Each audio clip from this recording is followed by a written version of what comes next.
Hatchet, Chapter 15. The days had folded one into another and mixed so that after 2 or 3 weeks he only knew time had passed in days because he had made a mark for each day in stone near the door to his shelter. Real time he measured it in events. A day was nothing, not a thing to remember. It was just sun coming up, sun going down, some light in the middle. But events. Events were burned into his memory, and so he used them to remember time, to know and to remember what had happened, to keep a mental journal. There had been the day of first meet. That had been a day that had started like the rest. Up after the sun, clean the camp, and make sure there is enough wood for another night. But it was a long time of eating fish and looking for berries, and he craved more food, heavier food, deeper food. He craved meat. He thought in the night now of meat, thought of his mother's cooking a roast, or dreamed of turkey. And one night he awakened before he had to put wood on the fire with his mouth making saliva and the taste of pork chops in his mouth. So real, and all a dream. But it left him intent on getting meat. He had been working farther and farther out. He had been working farther and farther out for wood, sometimes now going nearly a quarter of a mile away from camp for wood, and he saw many small animals. Squirrels were everywhere, small red ones that chattered at him and seemed to swear and jump from limb to limb. There were also many rabbits, large gray ones with a mix of reddish fur, smaller, fast gray ones that he only saw at dawn. The larger ones sometimes sat until he was quite close, then bounded and jerked 2 or 3 steps before freezing again. He thought if he worked at it and practiced, he might hit one of the larger rabbits with an arrow or a spear, never the small ones or the squirrels. They were too small and fast. Then there were the fool birds. They exasperated him to the point where they were close to driving him insane. The birds were everywhere, 5 and 6 in a flock, and their camouflage was so perfect that it was possible for Brian to sit and rest, leaning against a tree, with one of them standing right in front of him in a willow clump 2 feet away, hidden, only to explode into deafening flight just when Brian least expected it. He just couldn't see them, couldn't figure out how to locate them before they flew, because they stood so perfectly still and blended in so perfectly well. And what made it worse was that they were so dumb, or seemed to be so dumb, that it was almost insulting the way they kept hidden from him. Nor could he get used to the way they exploded up when they flew.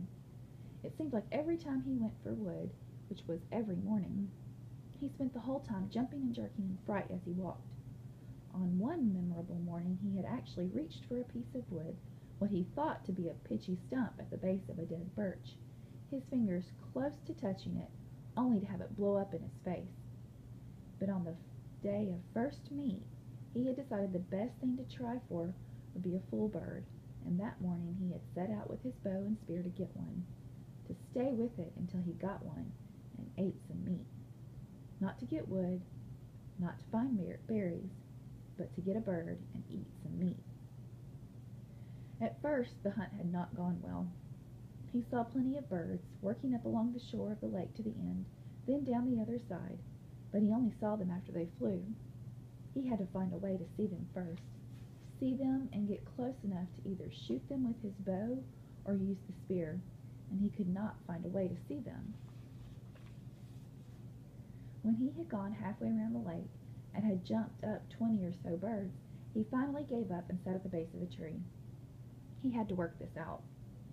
See what he was doing wrong.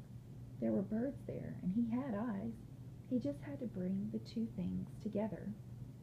Looking wrong, he thought. I am looking wrong.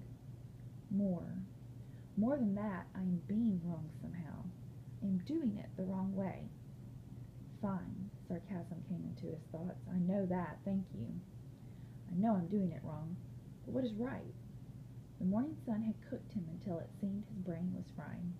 Sitting by the tree, but nothing came until he got up and started to walk again, and hadn't gone 2 steps when a bird got up. It had been there all the time, while he was thinking about how to see them right next to him, right there. He almost screamed. But this time, when the bird flew, something caught his eye, and it was the secret key. The bird cut down toward the lake, then, seeing it couldn't land in the water, turned and flew back up the hill into the trees. When it turned, curving through the trees, the sun had caught it, and Brian, for an instant, saw it was a shape, sharp-pointed in front, back from the head in a streamlined bullet shape to the fat body. Kind of like a pear, he had thought, with a point on one end and a fat little body, a flying pear. And that had been the secret. He had been looking for feathers, for the color of the bird, for a bird sitting there. He had to look for the outline instead, had to see the shape instead of the feathers or color, had to train his eyes to see the shape. It was like turning on a television. Suddenly he could see things he never saw before. In just moments, it seemed, he saw 3 birds before they flew, saw them sitting and got close to one of them, moving slowly, got close enough to try a shot with his bow. He had missed that time, and had missed many more, but he saw them. He saw the little fat shapes with the pointed heads sitting in the brush all over the place. Time and again he drew, held, and let arrows fly, but he still had no feathers on the arrows, and they were little more than sticks that flopped out of the bow, sometimes going sideways. Even when a bird was 7 or 8 feet away, the arrow would turn without feathers to stabilize it and hit brush or a twig. After a time he gave up with the bow. It had worked all right for the fish when they came right to the end of the arrow, but it wasn't good for any kind of distance, at least not the way it was now. But he carried his fish spear, the original one with the 2 prongs, and he had moved the bow to his left hand and carried the spear in his right. He tried throwing the spear, but he was not good enough and not fast enough. The birds could fly amazingly fast, get up fast, but in the end he found that if he saw the bird sitting and moved sideways toward it, not directly toward it but at an angle, back and forth, he could get close enough to put the spear point out ahead, almost to the bird, and thrust, lunge with it. He came close twice, and then, down along the lake, not far from the beaver house, he got his first meat.